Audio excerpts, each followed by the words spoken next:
أعوذ بالله من الشيطان الرجيم. بسم الله الرحمن الرحيم.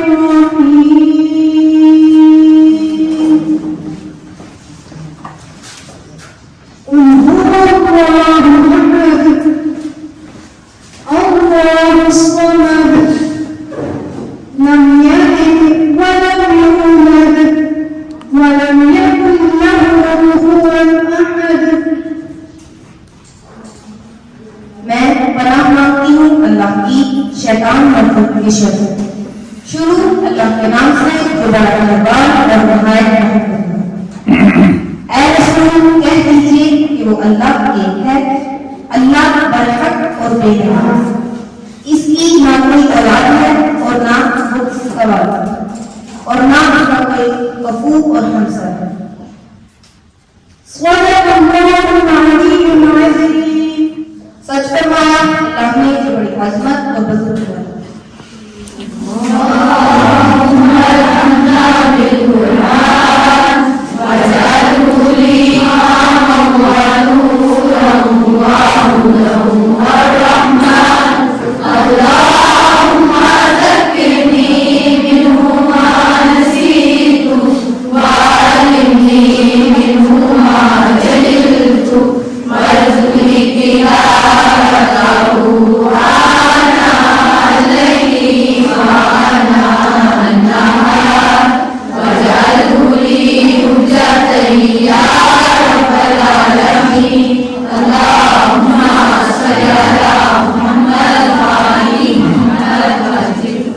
أعوذ بالله من الشيطان الرجيم. بسم الله الرحمن الرحيم. الحمد لله والصلاة على أهلها أما بعد. میں شکر گزار ہوں اپنے معزز محترم سید جان عابد زیدی صاحب کا جو جامعۃ الزہرا میں تشریف لائے۔ ہم دل کی گہرائیوں سے خوش آمدید کہتے ہیں اور توقع کرتے ہیں کہ جب کبھی پاکستان تشریف لائیں جامعۃ الزہرا کو اور کچھ زیادہ عنایت فرمائیں گے تاکہ بیٹھ کر مکمل حال احوال آپس میں شیئر کیے جا سکیں۔ مجھے خوشی ہوئی خدا تعالیٰ اور سب کی توفیق عطا خیر میں اضافہ فرمائیں۔ میں نے تذکرہ کیا ہے کہ آپ کی سلائی سینٹر کا آغا صاحب نے فرمایا کہ اس کا اسٹیمیٹ ہے، تو اگر خدا نخواستہ ایسا نہ بھی ہو، مثلا بندہ کام نہیں کر سکتا، کوئی مسئلہ نہیں ہوتا، اگر تمہارا کسی کو حوصلہ دے دے تو وہ بھی ایسا ہی ہوتا ہے کہ جیسے کام ہو گیا۔ اللہ رب العزت ہمیں توفیق عطا فرمائے کہ ہم اپنے دونوں سینٹر آباد کر سکیں، کمپیوٹر سینٹر بھی اور سلائی کڑھائی سینٹر بھی، اور خدا رب العالمین آغا صاحب کی توفیق عطا خیر میں اضافہ فرمائے، ان کے سفر کو بے خوف و خطر فرمائے، اور یقیناً میرے دل میں ایک عزم و ارادہ کیا تھا، اللہ رب العزت اس ارادے میں کامیابی اور کامرانی عنایت فرمائے۔ آغا صاحب کی اور تمام معاونین، بزرگان، علماء کرام، طالبات کرام اور اساتذہ کرام اور ان کے عزیز و اقارب سب کی صحت سلامتی زندگی کے لیے باوز بلند صلوات۔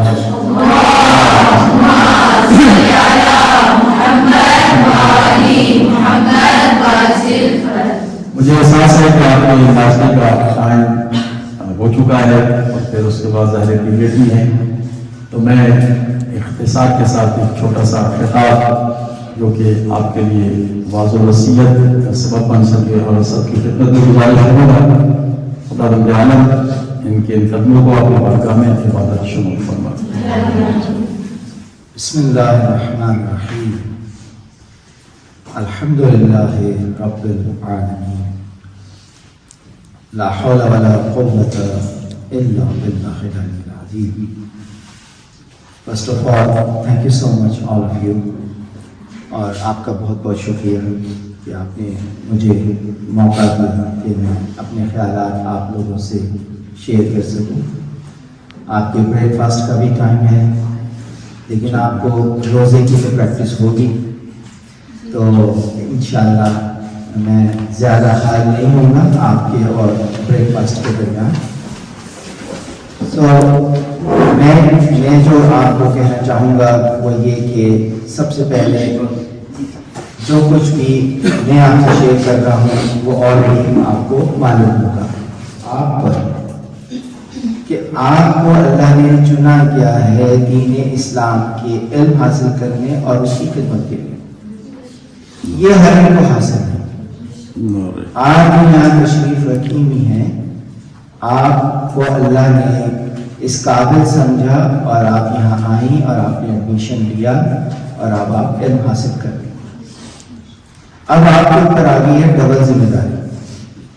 ٹھیک ہے, خاتون جو ہوتی ہیں وہ ایک گھر کو نہیں چلاتی, خاتون ایک پورے معاشرے کو چلاتی.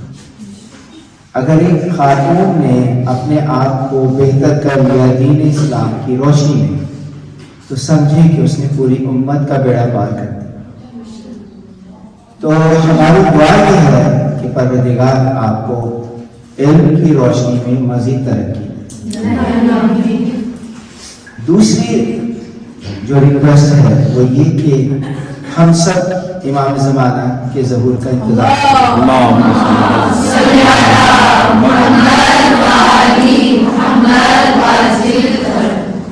جب میں پہلے لیکچر دے رہا تھا اسکول میں, ان سے بھی میں نے یہی کہا کہ آپ ایک اپنا ویژن بنائیں.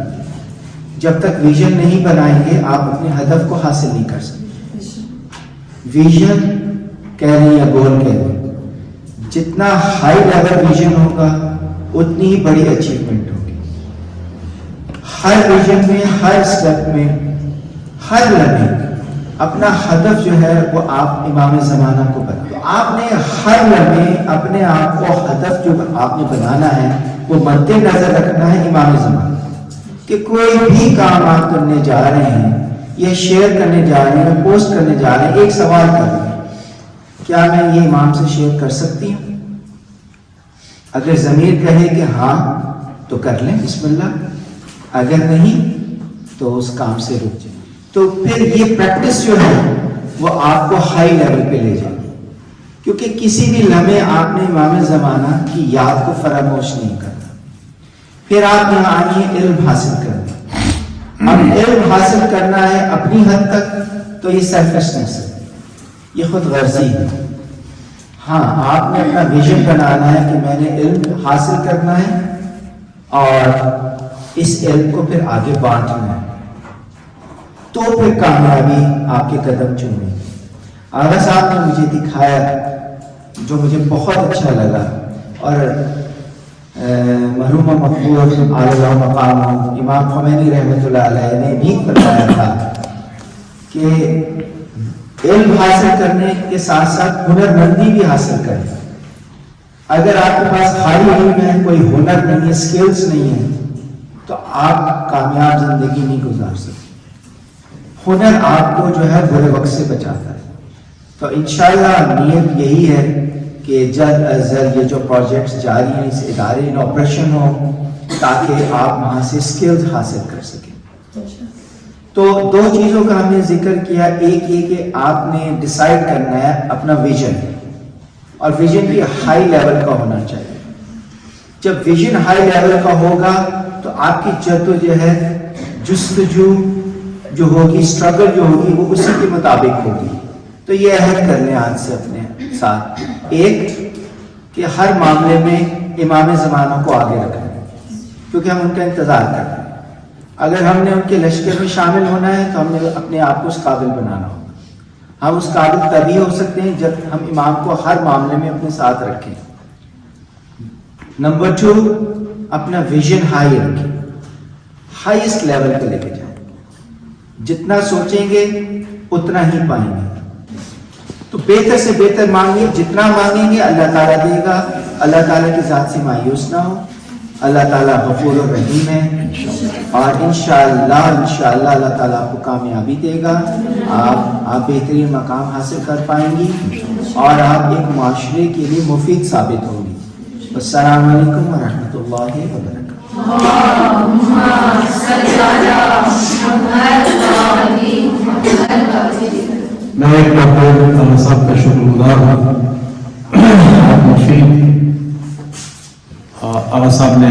گفتگو فرمائی.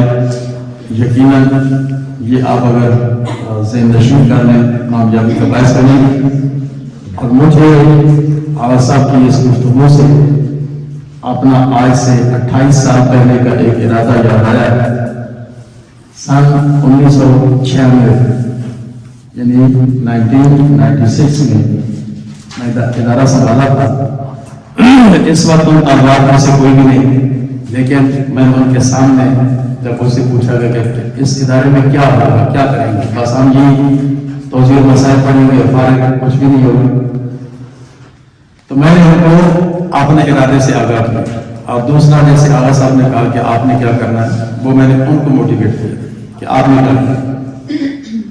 میرا مطلب کیا تھا کہ میرے ارادے میں یہ ہے. اس وقت ہم 2 کمرے ہم نے ادھار کسی سے لیے ہوئے تھے عاریتاً، اور ایک امام بارگاہ میں رہ رہے تھے. وہ اپنی ملکیت یا نظارہ کی. میں نے کہا کہ میرے ارادے میں ہے کہ یہ ایک بہت بڑا ادارہ حوضے کی صورت میں بنے اور اس میں ہائی لیول کی تعلیم ہو. اور میرے ارادے میں یہ ہے کہ جہاں ایسی قابل بچیاں ہوں کہ جب بھی پاکستان میں کوئی ادارہ بنے اور اس کو ٹیچر کی ضرورت ہو تو وہ میری طرف رجوع کرے. نمبر 2 میں چاہتا ہوں کہ اس میں کمپیوٹر ہو، اس میں سلائی کڑھائی ہو، اور اس میں یہ ہماری طباخت یعنی کچن کے حوالے سے کھانا پکانا، امور خانہ داری، یہ بھی بچیوں کو اچھی طریقے سے آئے. میں نے سن 96 میں ارادہ کیا تھا، لیکن آج الحمدللہ میں اس اپنے ارادے میں کامیاب ہو گیا. یہ آپ کا ویژن اتنا بلند تھا. اور ابھی اس میں سے ایک صورت باقی ہے اور وہ بھی انشاءاللہ اس کا آغاز ہو گیا. مثلا وہ کھانے پکانے کے حوالے سے تو وہ کچن آپ نے دیکھا کہ بن رہا ہے، انشاءاللہ وہ بھی ہمارا کچھ ہو جائے گا. کچن بھی آپ کے لیے اتنا ضروری ہے جتنا یہ علم ضروری ہے. اس لیے کہ جس بچی کو اچھی خانہ داری نہ آتی ہو اس کا مستقبل میں کوئی حال نہیں. اگر اچھی خانہ داری آتی ہو تو اس کا بڑا وقار ہے. بنا صاحب خانہ پڑوسی سے کہے گا کہ آج ہمارے مہمان آ رہے ہیں، بولنا کھانا پکا لیں. تو اس لیے وہ اس خاتون کی توہین ہے. اور اگر اچھا کھانا آتا ہو بنانا تو ماشاءاللہ جو آئے گا وہ بھی تعریف کرے گا اور آپ کا وقار بھی بڑھے گا. اس لیے اس کا سیکھنا بھی بہت ضروری ہے. تو وہ ایک امرا باقی تھا، اس کے لیے بلڈنگ شروع ہو گیا، الحمدللہ بن رہے ہیں. اس کے بعد آئے گیا وہ تعلیم کا. جب میں نے آپ سب شروع کروائی تو میں کہ پڑھ کے کیا کریں گے، میں نے کہا کہ میرا ارادہ یہ ہے کہ آپ بہترین مبلغ، ادیب اور بہترین معلم بنیں. الحمدللہ اس حوالے سے بھی آپ اگر کہیں ضرورت ہوتی ہے تو ہماری طرف رجوع کیا جاتا ہے، لیکن ہمارے ہاں چونکہ اتنی تعداد نہیں ہے کہ ہم کسی کو مہیا کر سکیں، کیونکہ اس پہ وقت لگتا ہے، محنت لگتی ہے، بچیاں بہت کم ہیں جو آخر تک پہنچتی ہیں. تو خیر انشاءاللہ اللہ تعالی عزت اس میں بھی کامیابی. عرض کرنے کا مقصد یہ تھا جیسے آغا صاحب نے فرمایا کہ آپ اپنی ایک منزل یعنی ارادہ ایک بلند رکھیں کہ میں نے یہ کرنا ہے. جب وہ کریں گے تو پھر جا کے کسی حد تک کامیابی ہوگی. اور اگر پہلے ارادہ ہی لو لیول کا ہوا تو پھر کچھ بھی نہیں کرنا ہے. تو میں شکر گزار ہوں کہ قبلہ صاحب نے بہت اچھی باتیں کی ہیں، اور آپ سے بھی درخواست گزار ہوں کہ اس کو نوٹ فرمائیں اور آج سے ہی اپنا ایک ارادہ بنائیں کہ میں نے یہ بننا ہے. پھر جا کے انشاءاللہ خدا آپ کو کامیابی عطا فرمائے. السلام علیکم و رحمۃ اللہ.